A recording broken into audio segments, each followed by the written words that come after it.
और इस वक्त बड़ी खबर आ रही है। आरपीआई अठावले ग्रुप के अध्यक्ष रामदास अठावले ने पाकिस्तानी सीमा हैदर को पार्टी में शामिल करने की खबरों को खारिज कर दिया है। उन्होंने कहा है कि हमारा सीमा से कोई लेना देना नहीं है और उसे पार्टी में शामिल करने का सवाल ही पैदा नहीं होता। अगर हमें सीमा को टिकट देना ही पड़ा तो हम उसे पाकिस्तान वापसी का टिकट देंगे। उन्होंने कहा कि पार्टी के एक स्थानीय नेता ने बगैर मुझसे इस बारे में कोई बात किए ये बात कही थी। हम आपको बता दें कि रिपब्लिकन पार्टी ऑफ इंडिया के राष्ट्रीय उपाध्यक्ष मासूम किशोर ने कहा था कि अगर हमारी सुरक्षा एजेंसियों की ओर से सीमा को क्लीन चिट मिलती है तो उन्हें भारत की नागरिकता मिल जाती तो उनका पार्टी में स्वागत किया जाएगा। लेकिन अब रामदास अठावले ने इस बात को पूरी तरह से खारिज कर दिया है।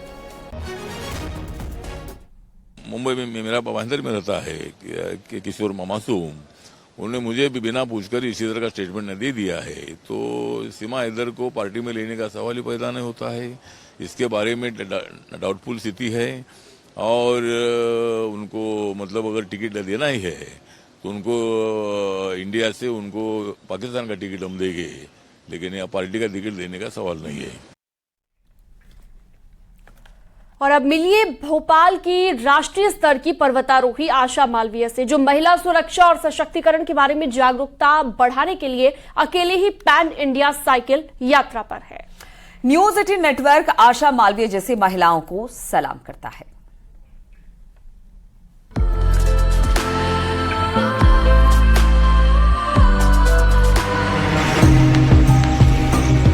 एक 25 वर्षीय महिला इस लोकप्रिय धारणा को खारिज करने की कोशिश में है कि भारत में महिलाओं के लिए अकेले यात्रा करना असुरक्षित है। मिलिए भोपाल की राष्ट्रीय स्तर की पर्वतारोही आशा मालवीय से, जो महिला सुरक्षा और सशक्तिकरण के बारे में जागरूकता बढ़ाने के लिए अकेले ही पैन इंडिया साइकिल यात्रा पर है। मेरे दिमाग में भी कहीं ना कहीं ये कॉन्सेप्ट था कि आज हमारे भारत देश की महिलाएं हैं जो कहीं ना कहीं भारत में होते हुए भी ये सोचती है कि हमें डर लग रहा है, हम सुरक्षित नहीं है। तो मुझे उसी डर को खत्म करना था, इसीलिए मैंने प्रोजेक्ट बनाया। जब वो सिर्फ 3 वर्ष की थी तब अपने पिता को खो देने के बाद आशा मालवीय ने भोपाल से शारीरिक शिक्षा में स्नातकोत्तर किया।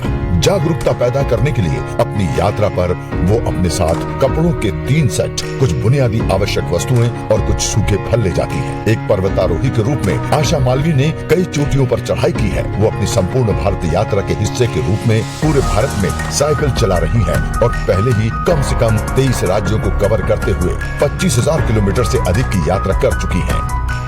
डिफिकल्ट तो कुछ था नहीं, क्योंकि मैं हर प्रॉब्लम को कभी भी प्रॉब्लम के अकॉर्डिंग नहीं, एक चुनौती के अकॉर्डिंग देखती हूँ। अगर प्रॉब्लम को प्रॉब्लम के अकॉर्डिंग देखेंगे तो सिर्फ प्रॉब्लम ही दिखेंगी, फिर टारगेट नहीं दिखेगा।